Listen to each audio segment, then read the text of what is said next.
Bueno, quiero compartir con ustedes una serie de reflexiones sacadas de mi libro Amar, Misterio y Proyecto, que justamente busca eso, iluminar la realidad sexuada y el llamado a amar que todo ser humano, por el hecho de ser persona, tiene.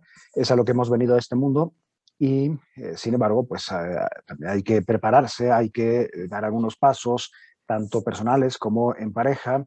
En fin, entonces ya iré recorriendo con ustedes los diversos puntos, bueno, sin abordar todo porque pues, es imposible en tan poco tiempo, de mi libro, para que nos demos una pequeña idea. Y bueno, para eso he escogido algunas imágenes. Muy bien, cuando hablamos bueno, el libro se llama Amar, Misterio y Proyecto, y ya, definiré qué es eso de amar y no amor, y misterio y su diferencia con proyecto, pero pues, ya eso vendrá después. Bien, bueno, mi gran propuesta es que por el hecho de ser seres sexuados e históricos, y esto es una evidencia, porque he querido seguir en el libro un orden eh, de digamos, pasar de la evidencia, de lo evidente, de la realidad tal como se presenta, a la revelación. De hecho, el subtítulo del libro es Antropología y Teología del Amor. Y bueno, no nos tienen que asustar estos términos porque qué otra cosa es la filosofía, sino un esfuerzo por dar razón de uno mismo. ¿Y qué es la teología? Pues un esfuerzo por ordenar las cosas desde Dios. Y para eso necesariamente hay que ir a la revelación, que principalísimamente se encuentra en las escrituras. Okay, pues muy pocos o casi nadie lee las escrituras y esto es una desgracia. Y en parte estamos como estamos porque pues, no nos acercamos a los verdaderos pozos donde verdaderamente aprender a amar, que son pues, la revelación judeocristiana, la cultura griega, las grandes escuelas que han enseñado a amar a lo largo de toda la historia y no para repetir los modelos antiguos, sino para pulirlos y representarlos en la actualidad. Bueno, pues esta primera parte, que es un poco más antropológica, es decir, es un estudio de la persona, por más vueltas que le damos, siempre descubrimos que estamos llamados a amar. Eh, y bueno, ¿por de dónde nos sacamos eso? Pues es una conclusión que sacamos de la sexualidad y el hecho de ser seres históricos. ¿Por qué amamos los seres humanos? Porque queremos hacer nuestra historia sexuadamente, o sea, amando con alguien. Y esa es la razón por la que los seres humanos aman, porque la sexualidad es una estructura, no es algo estático ni biológico, sino es una estructura abierta y que necesita, de hecho, el amor. Y el amor significa muchas cosas, pero sobre todo es amar.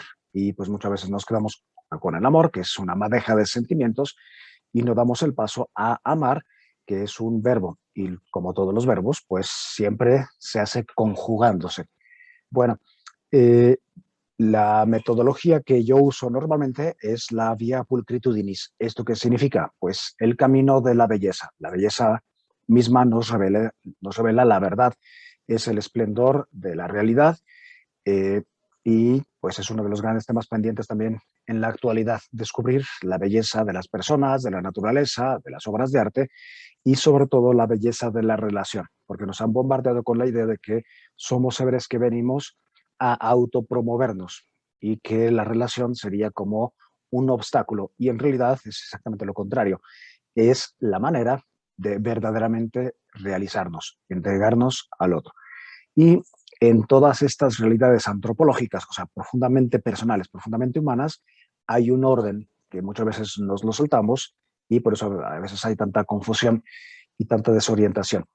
Entonces, como pueden ver, aquí estoy poniendo una escalera, que es la secuencia que yo hago de temas en el libro, donde presento la sexualidad, el hecho de ser seres metidos en el tiempo, los seres humanos sucedemos, o sea, no somos seres estáticos, tenemos una edad, tenemos pues un camino que recorrer y bueno, la suma de estos dos, amor. Y el amor significa muchas cosas, ya veremos en grados, como todas las cosas en el ser humano, va por capas de profundidad y a veces nos quedamos en la superficie. Okay.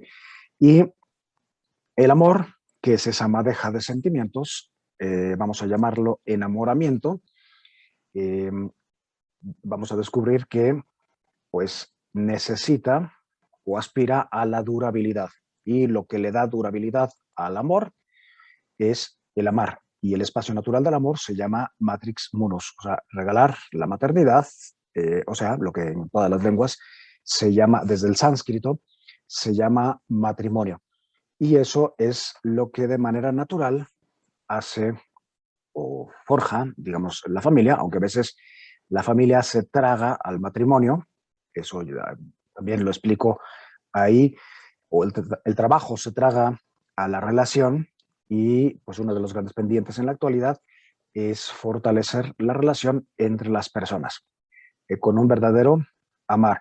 Bueno, ¿y esto de dónde sale? Bueno, como pueden ver, hay algunos escalones que están por ahí abajo. Pues esto es lo que revela lo que es la persona. La persona, que en realidad se puede definir la persona, pero es una abstracción. En realidad la persona se define personalmente en el encuentro. Pero sí podemos partir de algunas definiciones. La de Boesio, que es la más célebre y tiene muchas riquezas, pero también es un poco cosista. Y habría que definir la persona más como un misterio, como una presencia que se revela a través del cuerpo sexuado histórico llamado amar, que necesita ese espacio de durabilidad. Bueno, pues la persona es presencia y misterio. ¿Qué significa misterio? Misterio es una palabra griega que significa proyecto, designio, y dónde leer ese proyecto que está medio oculto, pues no hay otro camino para leerlo que el propio cuerpo, los sentimientos, bajar a lo que verdaderamente uno quisiera hacer, y no quedarse en los antojos, en los caprichos, en el instinto, sino verdaderamente, y bueno, pues eso lógicamente implica pensar, implica ser crítico, cuestionarse, dudar, ¿por qué nos tenemos que tragar todas las cosas que nos lanzan los medios de comunicación? En fin, entonces la persona, siendo esa presencia misterio, revela que hay un proyecto sobre ella y pues que es amar. Toda persona absolutamente en el mundo está llamada a amar.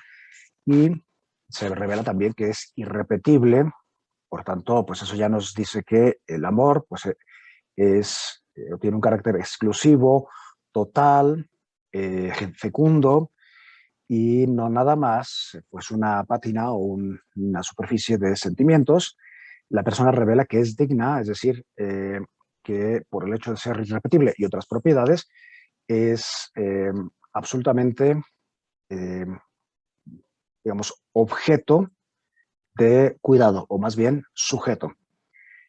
Más que un qué, es un quién. Y pues de ahí se deriva la dignidad. Es decir, las personas no pueden ser usadas como medios, sino siempre vistas como fines en sí mismos, tratando de ver a toda la persona, no nada más el cuerpo, los sentimientos que me provoca, la convivencia, sino el bien como tal de toda la persona. Y bueno, pues eso también lleva a otra propiedad del amor, que es el amor fiel. Y de hecho, fiel o fidelidad o amor en plenitud, en latín y en español y en todas las lenguas se dice castidad. Por eso es tan oportuno este congreso que ustedes han hecho. La castidad no es ni represión ni un estado de vida, mucho menos, sino es una virtud, una fortaleza que tienen las personas para amar. Bueno, ¿y dónde nos apoyamos o dónde todavía incluso hay que tener que bajar? Bueno, pues hay que bajar a una metafísica y a una noseología. Esto, sin asustarnos, significa que pues hay que recuperar en la actualidad nuestra relación con la realidad. Somos seres que por más conectados a las redes que estemos y a otras cosas, somos seres, pasaremos a la historia por estar desconectados de la realidad, desconectados del propio cuerpo, desconectados en general, porque muchas veces sin quererlo vivimos anestesiados, zombies, chateando de día y de noche, abrumados, anestesiados por los ruidos, las preocupaciones, eh, la música, el, bueno, las redes sociales, el picotear por todas partes, y pues eso nos va disminuyendo nuestra capacidad de decisión y de verdaderamente afrontar la realidad. Y junto con la realidad hay que recuperar también la capacidad de asombro. Y esto pues nos lo da la convivencia, el arte, el contacto con la naturaleza y pues también y sobre todo, bueno, no sobre todo, pero sí también con el arte, el verdadero arte, o sea, las bellas artes, no arte así a secas. Bueno, pues este es un poco el recorrido que yo hago en el libro a partir de la situación de masa, o sea, de no pensar, de no opinar, de sumarnos a lo políticamente correcto, pues pasar a hacer una reflexión sobre la realidad, sobre la verdad, descubrir a través del cuerpo que somos personas irrepetibles, sexuadas, etcétera, y pues todo lo que ya he dicho. Y eso es un poco el recorrido que yo hago. Y ahora voy a detenerme quizás en alguno de los puntos. Como ven, pues el ser humano es un regalo por el hecho de existir. Ya estas ya son algunas consecuencias. Por el hecho de existir, la vida evidentemente nos ha sido dada, pero no nos ha sido dada hecha, sino por hacer. Es decir, a diferencia de las piedras, las plantas, los animales, los seres humanos tenemos la grandeza de equivocarnos en la vida, de rehacer ciertos planes, etcétera. Es decir, hay como un camino de redención, un camino de mejoramiento, o si queremos, como dirían los griegos, no estamos del todo formados, sino que tenemos la vida como una maravillosa oportunidad para formarnos, para dar forma a nosotros. De hecho, yo me defino a mí mismo como un formador integral a través de diversos proyectos formativos, que incluyen sobre todo el arte como camino.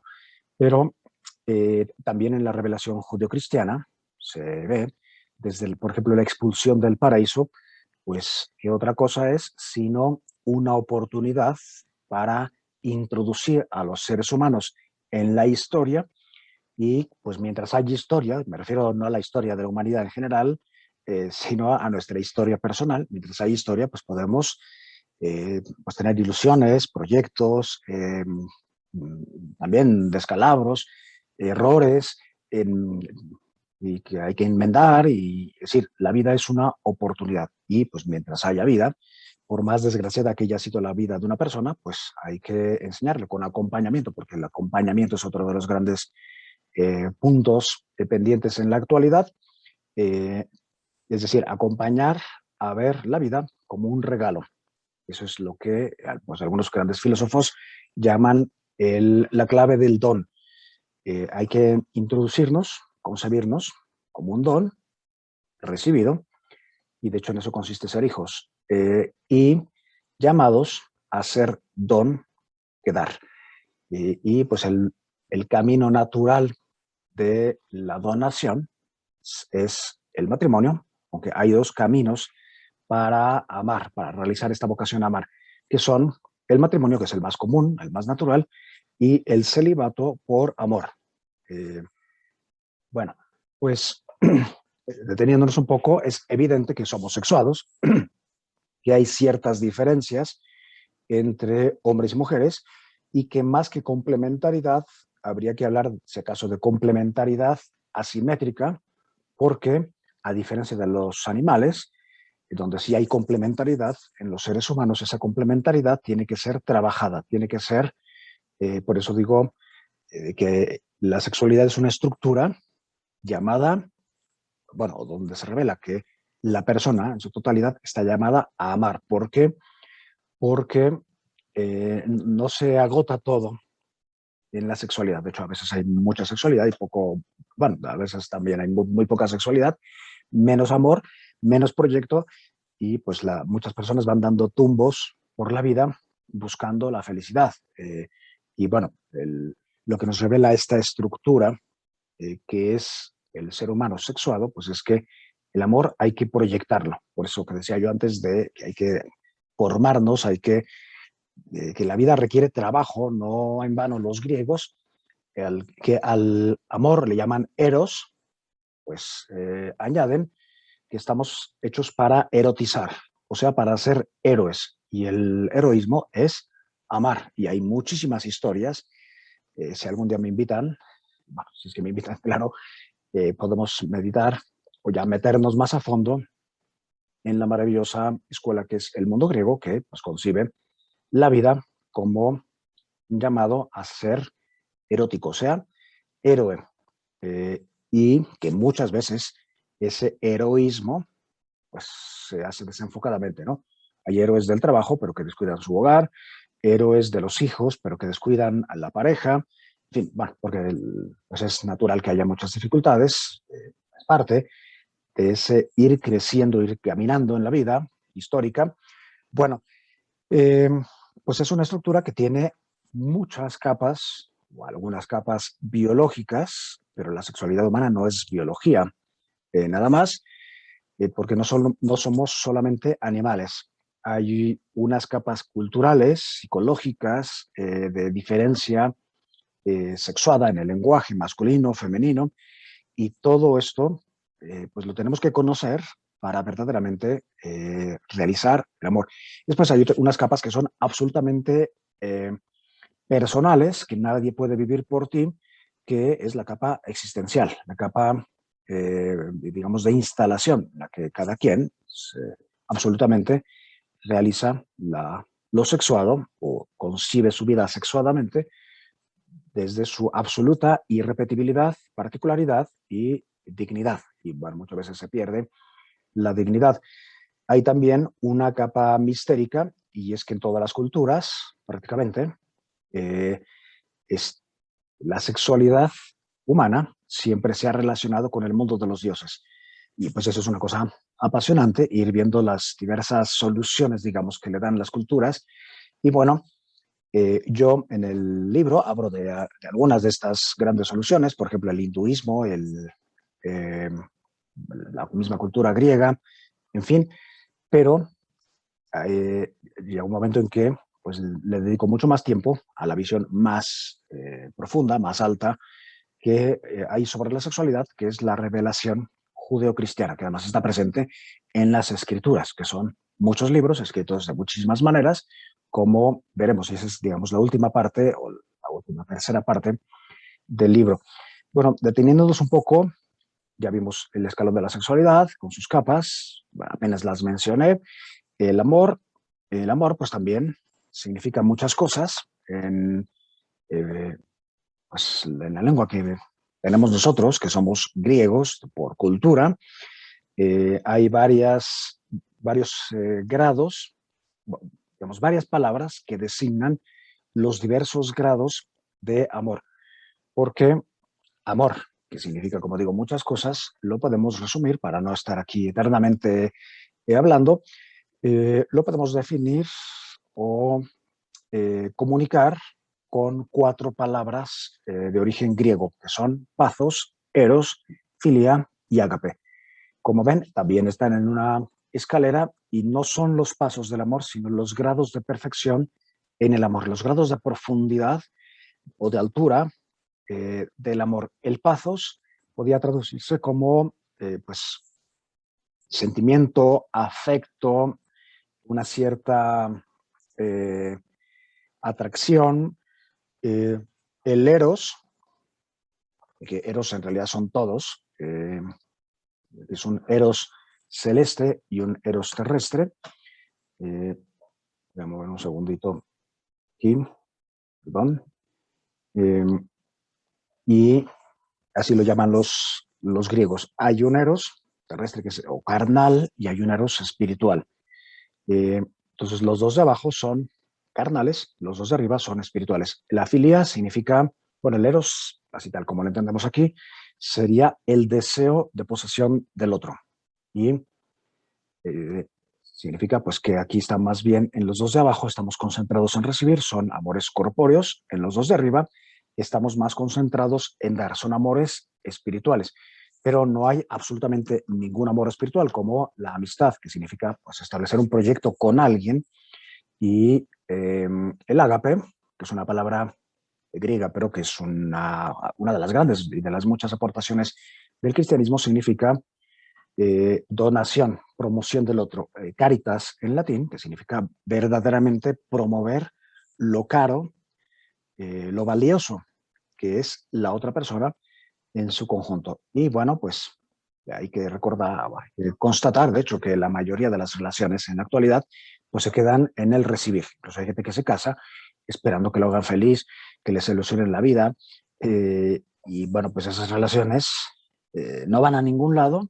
Bueno, van a la alcantarilla, si acaso, al basurero del amor, si no se ponen en actitud de dar, de hacer un proyecto, de, bueno, ya hay muchos autores que sugieren muchísimos caminos, conocer el lenguaje amoroso del otro, activarse y promover su bien. Y no hay otro camino para promover el bien del otro que el cuerpo, porque también ha habido, de hecho, ha habido mucho espiritualismo y somos muy espiritualistas, o sea, muy despegados de la realidad. No, el amar se hace con el cuerpo, o sea, con manifestaciones corpóreas. Y bueno, pues otra manera de verlo sería afecto, eros, amistad y ágape. En los dos de abajo, la persona se deja llevar más por el instinto, el sentimiento, la casualidad, el azar, la coincidencia, y en los dos de arriba, pues ya interviene lo propiamente humano, que es la razón, la voluntad, o sea, la decisión, la conciencia, que es tan escasa en la actualidad, porque si vivimos anestesiados, pues difícilmente vamos a tener una conciencia de nosotros mismos siquiera, y la libertad para donarse. Y en realidad aquí se revela ya, a partir de la evidencia, se revela también la concepción del amor según la revelación judeocristiana, que consiste en amar propiamente como Dios, y no somos dioses, pero ese es el amor al que estamos llamados, y el amor de Dios es siempre abajarse sobre las necesidades del otro, y es lo que significa una palabra riquísima en significado, que es el gesed, que se traduce como misericordia, pero misericordia, tal como a veces se entiende, es muy vago, como una falsa compasión. No, significa bajar a las necesidades del otro con un amor que perdona, que es fiel, es tierno, perdona hasta 1000 generaciones, y de hecho es el amor de Cristo, porque Cristo nos da grandes discursos sobre el amor. Cristo, que es el esposo, en las Sagradas Escrituras, en la revelación judio-cristiana, ama con este amor de donación absoluta. Siempre está bajando a las necesidades del otro. Pues ese es el Gesed. Y después ya en la Biblia hay otros tipos u otras palabras para llamarle al amor, como Rahamim, significa pues, un amor maternal, que es de hecho el amor de Dios, es maternal, de llevar al otro en tus entrañas, cuidarlo como si lo llevaras en las paredes de tu útero. Eh, que otro, pues está el primero, que sería el Ruha, que es el amor más carnal, de la pasión, de la relación, pero que curiosamente viene de Ruach, que es espíritu. Es decir, lo más espiritual tiene que ser lo más carnal. Y hay otro que es el Kinah, que es un amor de pertenencia, un amor de exclusividad, de estar separado para, o sea, un amor de santidad. Bueno, ¿por qué tenemos tantas dificultades en el amor? Aquí no me voy a detener mucho. Bueno, pues sustancialmente por dos cosas, por dos razones. La primera, porque somos seres humanos y hay un proyecto amoroso sobre nosotros que requiere que seamos nosotros los protagonistas de nuestra propia vida. Y eso implica trabajo, heroísmo, todo lo que había dicho yo antes. A esto, en la revelación judio-cristiana le llama el pecado original o las consecuencias del pecado original, que pues son una oportunidad para, como digo siempre en la historia, para realizar esa vocación. La segunda razón por la que tenemos tantas dificultades en el amor es porque venimos repitiendo como sociedad, no digo como personas, pero sí como sociedad, unos modelos amorosos destinados al fracaso o que, si bien tienen muchas buenas aportaciones, sin embargo, porque de hecho quieren rescatar el amor, porque el amor muchas veces ha sido pisoteado a favor del matrimonio entendido como un contrato o a favor del legalismo o del cosismo y otras cosas que explico ahí en el libro, donde concluyo que pues todavía no alcanzamos como sociedad a verdaderamente entender el amor. No hemos hecho verdaderamente una teología del cuerpo, una antropología del amor y teología también del amor, desde luego. Bueno, los modelos son el amor cortés, que es apasionante porque además nosotros aprendemos a amar en las historias de amor, en la literatura, en los cuentos, en las películas, en las series. Y bueno, el amor cortés, simplemente los voy a mencionar, ¿no? Amor cortés, pues una cosa es el amor, otra cosa el matrimonio. El amor romántico, que porque además hemos sido educados en fábulas, en cuentos de hadas, significa que el amor está destinado a terminar porque el amor no es más que enamoramiento y el enamoramiento es un sentimiento y por tanto está destinado, o sea, como que desconfía de verdaderamente la capacidad del hombre de hacer una historia para siempre con alguien. Bueno, pues eso está en todas la mayoría de las historias de amor. El puritanismo, que es una condena del cuerpo, una desconfianza del sexo. Después está la revolución sexual, que reduce el amor a puro sexo, teniendo la vida o en la vida como ideal, pues la comodidad, el placer y ya la última generación de amor, que es un amor propio del siglo XXI o un modelo más que un amor, es el amor líquido que consiste en consumismo, en usar a los demás como si fueran Kleenex o botellas de plástico. Y por tanto introduce la angustia de terminar en el basurero del amor, como todas las cosas que usamos, que las desechamos. Eh, bueno, pero queda la gran esperanza, el gran mensaje de que estamos llamados a amar y eso requiere preparación personal y una preparación en pareja, definiendo etapas y convirtiendo la relación en un proyecto. Y bueno, esto implica muchísimas cosas. ¿Okay? Y ya la última parte del libro, que ocupa pues, prácticamente casi la mitad, hablo ahí sobre una teología del amor. Es decir, un, eh, bueno, pues cuál es el proyecto, porque ya hemos visto que desde la evidencia del cuerpo sexuado estamos llamados a amar. Bueno, pues resulta que la revelación judeocristiana no dice otra cosa diferente, sino que confirma, bueno, no es que confirme, sino que ilumina muchísimo todo esto y consiste precisamente en una historia de amor y es tal cual, como está organizada las escrituras, una historia de amor, por tanto, una historia donde Dios ocupa o se le aplica la figura de esposo y a Israel la figura de la esposa. Y esto es, además está organizado como una boda judía. Y esto es absolutamente necesario para entender el sentido del matrimonio, que es la persona, es una persona que tiene un carácter nupcial, esponsal, relacional y con quién es esta relacionalidad, con quién es esta responsabilidad, con Dios. Y eso se hace aquí en la tierra a través o con la otra persona. Pero estamos llamados a un amor esponsal y es lo que nos dice como comunidad y como personas particulares o individuales. Y esto es lo que le da sentido al matrimonio cristiano. Cuando se dice, se pronuncia la palabra sacramento es la palabra que se usa para este misterio, para esta introducción.